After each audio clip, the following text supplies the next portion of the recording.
bulan Agustus saja saya keluar dari pekerjaan tanpa sepengetahuan istri. Niat saya keluar karena Allah dan pengen berhijrah, tetapi apa yang saya rencanakan Allah berkehendak lain. Allah tegur dan uji saya dalam ekonomi.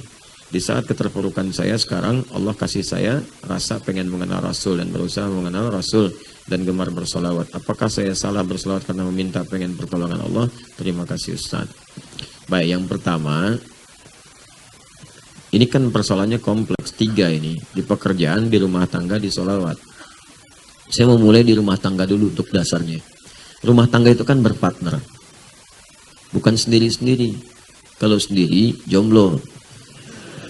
Nah, makanya rumah tangga jangan egois, berpartner.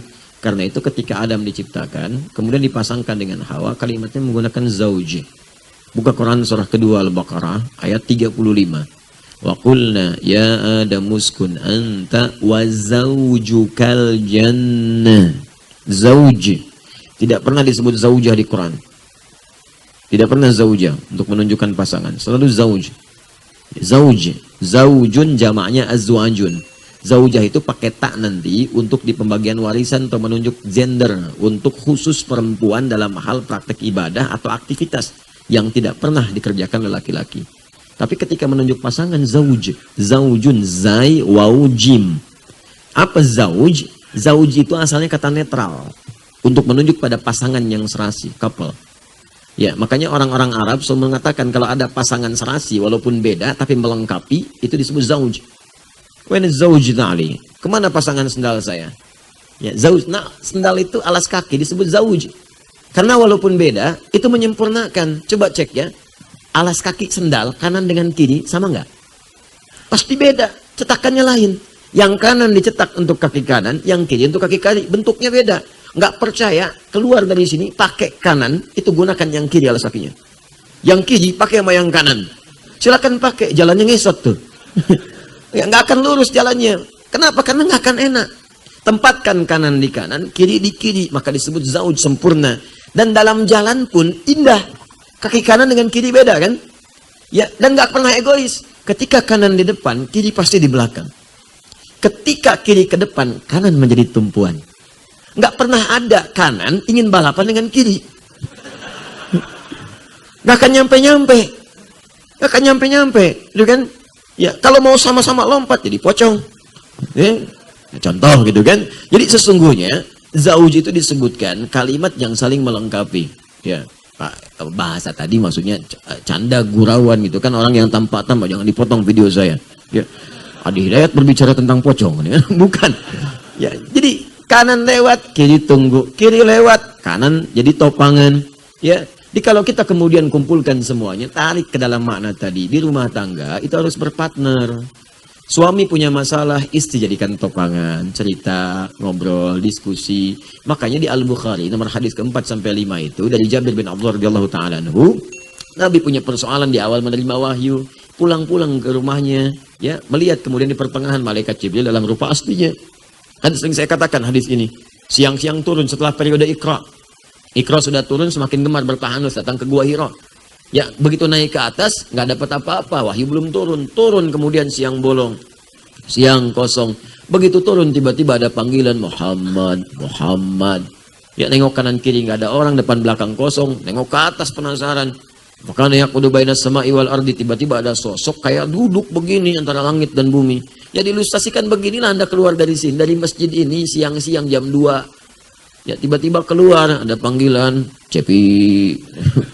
Cepi gitu kan. Nengok kanan kiri nggak ada orang, depan belakang kosong, ke atas makhluk jubah putih, rambut panjang manggil Cepi. Anda gimana kan? Faro'ibtu min, kata Nabi, saya tuh bulu kuduk saya naik. Khawatir, takut saya. Takut itu biasa, takut itu fitrah. Fitrah, takut dalam hal yang wajar. Ya, kalau nggak takut nggak wajar. Yang nggak boleh itu kalau kita takut kemudian teman-teman sekalian pada yang dilarang oleh Allah Subhanahu wa Ta'ala. Itu nggak boleh. Takut sholat, takut baca Quran, tapi berani bermaksiat. Nah, itu nggak boleh. Tapi kalau takut-takut yang wajar itu sah hukumnya. Ya, dengar suara malam hari takut, dengar suara siang hari takut. Nah, dengar begitu sedang konsentrasi ada singa mengaum. Nggak takut, mustahil, pasti takut. Pasti takut. Apa? Ya udah selesai hidupnya. Ya. Sekarang Nabi suruh itu minum, saya khawatir takut bulu kuduk saya naik. Langsung kemudian pergi. Ya meninggalkan tempat itu tergesa-gesa. Sampai datang ke rumah. Ya mengucapkan salam, diketuk pintu, keluar Sayyidah Khadijah. Begitu melihat wajah istri, karena sering berpartner. Istri ngasih solusi, ada masalah, sampaikan, jadi pendamping yang setia. Jadi kalau ya seperti itu, ngelihat wajah aja udah tenang. Sama antum kalau ngelihat figur. Ustadz tertentu, orang tertentu yang baik, punya aura. Kan baru ngelihat aja udah tenang kan? Udah enak kan? Makanya dulu para ulama itu sering kali mendatangi ulama yang lain. Sebagian mengatakan kalau saya sedang ada futur nih, sedang gelisah, sedang gak enak, saya datangi majelis Imam Malik. Buat apa? Cuman mau ngelihat wajahnya aja Imam Malik, tenang hati saya. Itu saking hormatnya di antara para ustaz. Ngelihat fulan enak, datang majelis fulan, ngelihat, alhamdulillah tenang lagi, balik lagi. Ya, Masya Allah. Tapi kalau dalam pengajian jangan begitu, coba lihat tenang, balik lagi, ya kosong pengajian deh. Nah, ini contoh, lihat. Nah, itu seperti itu, tenang. Lihat Sayyidah Khadijah, saking partnernya tinggi, partnershipnya itu, ngelihat hilang setengah gelisahnya. Kata Nabi, zammiluni, tolong selimuti aku. Dibawa kemudian ke kamar, diselimuti Sayyidah Khadijah dengan lembut sekali. Keluar kalimat yang indah itu, bima makna, zaujil karim, suamiku sayang, engkau orang baik, penyambung silaturahim, suka memberi, suka sedekah, yakinkan pada jiwamu yang paling dalam, aku akan bersamamu dalam suka dan duka. Berpartner. Maka hilanglah kemudian semua persoalan-persoalan. Tenang hatinya. Begitu tenang, muncul lagi makhluk yang tadi. Ternyata malaikat Jibril dalam rupa aslinya. Karena sudah tenang, ketenangan itu adalah setengah dari kesuksesan. Jiwa yang tenang melahirkan aktivitas yang cemerlang. Catat tuh, bikin status. Ya. Tenang. Jadi kalau tenang itu solusi datang. Datang, turunlah kemudian surat Al-Mudaththir itu. Ya ayyuhal mudaththir qum fa'anzir wa rabbaka fakabir. Itu asalnya begitu. Tapi rumus rumah tangganya, partnership yang baik, memberikan ketenangan dan memberi solusi. Jangan sembunyi-sembunyi. Di ketika suami sedang ada di depan, kiri, istri jadi topangan. Istri di depan, suami topangan. Jadi kalau sedang punya persoalan, ngobrol, cerita. Jangan sendirian diselesaikan. Nah, karena itu, ini nanti persoalan gak merambat kemana-mana. Ketika di keluarga sudah tuntas, dibawa kemudian dasar itu ke pekerjaan, pekerjaan akan terasa ringan. Kalaupun mengambil keputusan, diskusi akan ringan juga. Tapi kalau antum tidak lakukan itu, pekerjaan bermasalah, diputuskan sendiri, nanti merembet ke keluarga. Merembet nantinya. Betapa banyak orang punya pekerjaan kemudian bermasalah, nggak cerita ke rumahnya. Beli sepeda Brompton, nggak cerita. Bilangnya 5 juta, tahu-tahu 35 juta. Ketahuan istri, marah kan, ribut, semua diungkap. Pak, dulu juga listrik begitu, listrik yang kena. Yang lain kena, semua kena. Makanya cerita, ngobrol. Termasuk ini, punya masalah di pekerjaan, mau keluar, apa motivasinya? Saya ingin mengenal dekat dengan Allah. Orang yang dekat dengan Allah tidak menghilangkan juga perintah-perintah Allah. Di antara perintah Allah mencari rezeki supaya hidupnya nyaman. Supaya punya pakaian bagus, bisa menunaikan sholat dengan baik. Supaya bisa zakat. Jadi bukan berarti mendekat kepada Allah itu meninggalkan dunia, tidak. Ya, ada perintah-perintah, bagian dari ibadah, ada yang ritual. Bahkan ibadah ritual itu untuk memudahkan ibadah sosial. Kenapa Anda sholat? Supaya mudah mendapatkan rezeki, doa dikabulkan. Ada banyak ayatnya. Banyak. Ya, jadi semua ibadah yang kita kerjakan memudahkan kehidupan kita. Kenapa diminta zakat? Salah satunya adalah supaya Anda termotivasi bekerja dalam hidup dunia. Kan nggak mungkin zakat kalau nggak ada uangnya. Zakat itu 2,5%. Cita-cita dengan zakat Anda, pengen zakat berapa? Ya Allah, saya pengen zakat 25 juta. Insya Allah di bulan ini saya pengen zakat 25 juta. Artinya Anda dituntut termotivasi bekerja. Supaya dapat 25 juta. 2,5%. 25 juta itu 2,5% dari berapa? 1 miliar. Artinya kalau dapat 1 miliar, zakatnya 25 juta. Ya, kalau 100 juta, 2,5 juta. Ya, kalau 10 juta, ya 250 ribu. Ya, kalau 1 juta, ya 2.500. Kalau 100 ribu, ya pikirin sendiri, 250 rupiah. Ya nggak apa-apa, tergantung Anda mau targetnya berapa. Kejar, ikhtiar. Begitu keluar tenaga, rizki turun. Rizki itu gampang rumusnya. Kalau Anda baca Quran, amalkan dengan benar, hidup gak susah. Kata Allah, kamu bergerak, saya turunkan. Rizki udah saya atur. Quran surah ke-51 ayat ke-22. Wa fis samai rizqukum wa ma tu'adun. Di akhirat, di langit itu rizkimu sudah aku tuliskan, aku janjikan diberikan. Saya katakan kalau Allah sudah berjanji pasti ditepati. Quran surah ketiga ayat 9. Innallaha la yukhliful mi'ad. Allah gak mungkin mengingkari janjinya. Kalau manusia, sudahlah. Ya, dia berjanji dia yang mengingkari.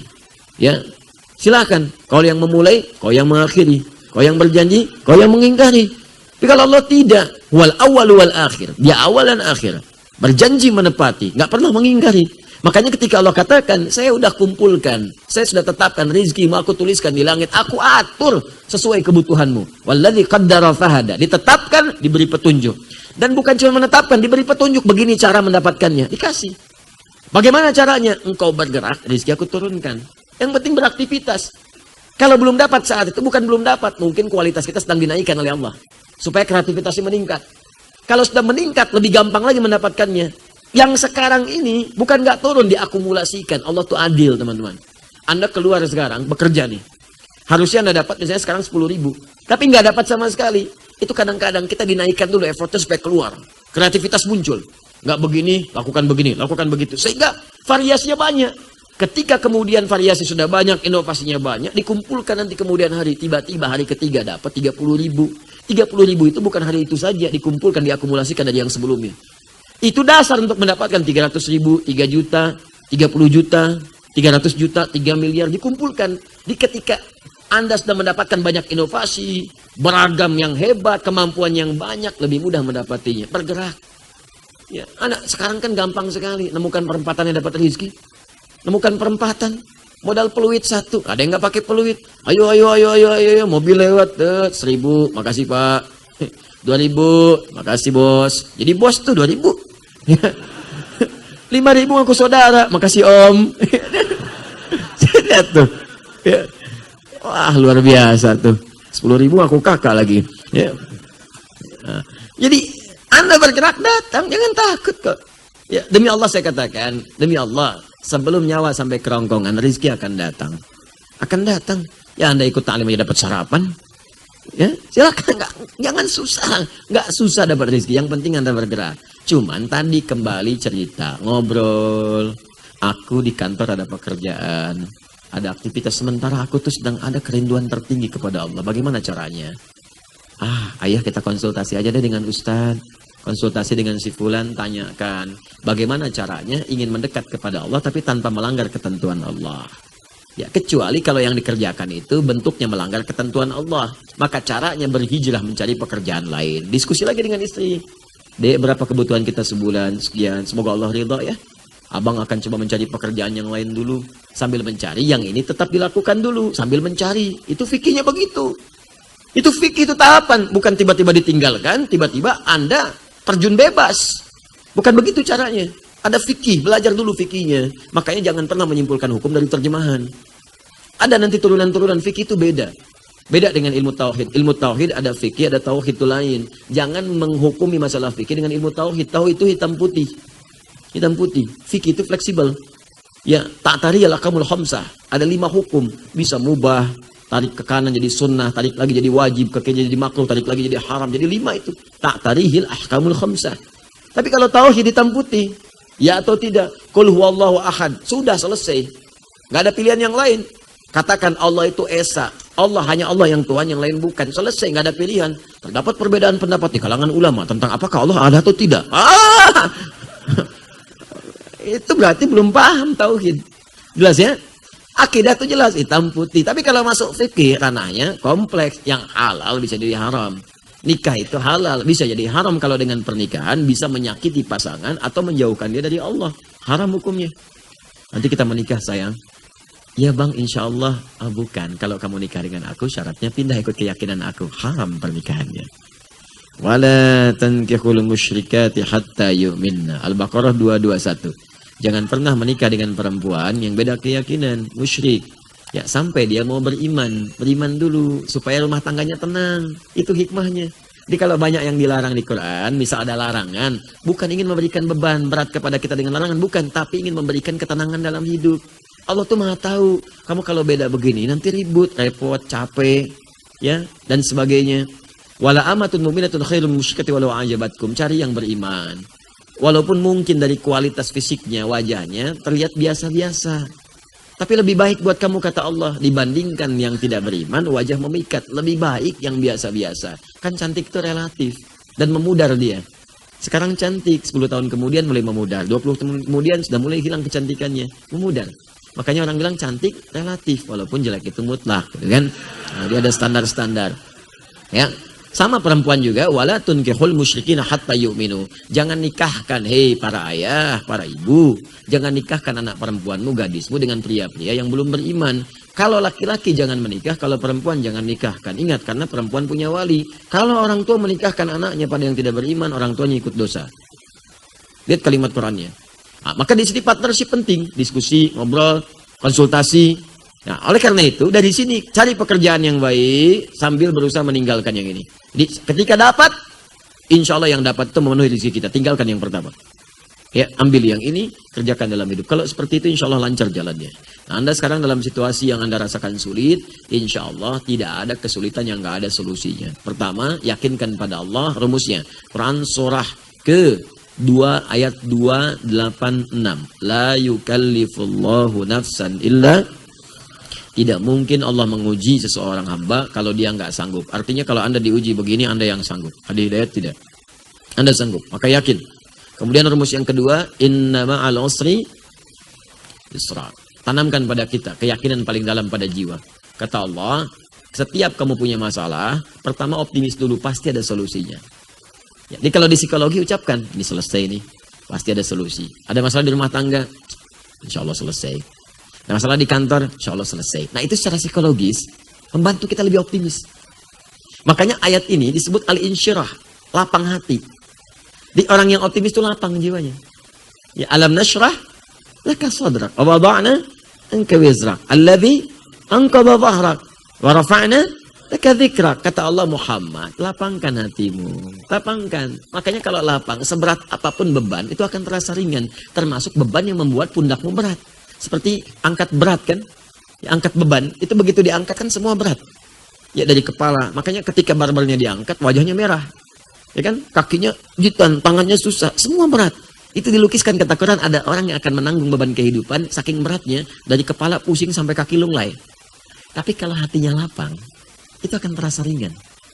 Ringan. Kata Allah, ingat, bukankah dulu aku berikan yang baik-baik. Jadi kalau sedang ingat susah, ingat yang senangnya. Coba hidup kita itu, daripada susahnya kan lama senangnya. Ya kan? Coba kalau diingat-ingat lama senangnya. Kalau seperti itu, ingat, ringan hidup kita itu. Ringan. Nah kemudian setelah itu cari wasilah untuk bisa mengentaskan solusi. Wasilah pertama adalah mendekat kepada Allah. Bagaimana caranya? Dengan meningkatkan ibadah. Takwa tadi. Wa may yattaqillaha yaj'al lahu makhraja wa yarzuqhu min haitsu la yahtasib. Quran surah 65 di akhir ayat kedua, di awal ayat ketiga. Kata Allah, tingkatkan takwamu kepada Allah. Dengan meningkatkan takwa itu akan diringankan persoalanmu, rizkimu. Anda mengatakan saya sedang punya masalah ekonomi. Rizki masalahnya. Kata Allah, aku limpahkan rizki bahkan dari rizki yang tidak engkau duga. Bagaimana caranya? Tingkatkan takwa. Cari kalimat takwa di Quran. Banyak takwa itu. Puasa bagian dari takwa. Ya ayyuhalladzina amanu kutiba alaikumusiyam kama kutiba alal ladzina min qablikum la'allakum tattaqun. Al-Baqarah 183. Salat bagian dari takwa. Zikir bagian dari takwa. Tahajud, cari semua jenis salat. Mulai sekarang yang tadinya salat fardu tambah tahajud. Tambah duha, tambah syuruknya, tambah rawatibnya, tingkatkan sholatnya. Demi Allah saya katakan, kalau Allah berjanji pasti ditepati. Kerjakan aja, nanti lihat apa yang terjadi pada diri Anda. Silakan kerjakan. Sholawat, itu bagian dari takwa. Sholawat. Man shalla alayya salatan wahidah, sallallahu alaihi asyar salawat. Siapa yang sholawat kepadaku, kata Nabi, sekali, maka Allah akan membalasnya dengan 10 kali. Ya. Sholawat pada Nabi. Memuji Nabi, muliakan Nabi. Sholawat itu tanpa putus. Maksudnya kalaupun nabinya wafat, salawat tetap terjadi. Makanya dalam salat kita salawat. Silakan dalam salat kan salawat kan. Allahumma sholli ala Muhammad wa ala ali Muhammad. Itu salawat. Jadi ketika kita sedang bersalawat, Allah berikan salawat. Salawat kita kepada Nabi, itu beda dengan salawat Allah kepada kita. Awas, salawat maknanya dari Allah itu. Salawat dari Allah maknanya, satu, bisa ampunan dosa. Kedua, pemberian rahmat. Ketiga, pengabulan doa. Di orang yang banyak salawat, Muhammad, Muhammad. Dalam hidupnya banyak salawat. Itu oleh Allah akan diberikan kemudian penjagaan. Ya, diampuni dosa artinya dijaga dari maksiat. Diberikan rahmat, dijaga dari yang mengganggu. Ahli salawat. Makanya itu bagian dari wasilah. Quran surah ke-5 ayat 35. Ya ayyuhalladzina amanu ittaqullah. Ya orang-orang beriman bertakwa kepada Allah. Wabtaghu ilaihil wasilah. Cari wasilah. Tawassul. Untuk mengentaskan persoalanmu. Dengan doa, dengan sholawat, dengan sholat, dengan macam-macam. Dan sholawat itu jamak dari kata sholat. Jamak dari kata sholat. Makanya saat Anda haji ada bus sholawat, bis sholawat. Bis sholawat itu jamak dari kata sholat. Maksudnya bis yang mengantarkan Anda untuk sholat ke Masjidil Haram. Bukan bisnya sholawat. Masuk situ bisa sholawat. Allahumma sholli ala sayyidina Muhammad. Bukan. Ngantarin Anda sholat. Ya, jelas ya? Jadi kalau Anda ingin sholawat silahkan. Ya, kemudian setelah itu sholat. Sholatnya kalau bisa jamaah ke masjid, cari. Terus kenalan dengan teman-teman. Ya, diskusi. Mungkin di situ akan bertemu dengan solusi Anda. Insya Allah.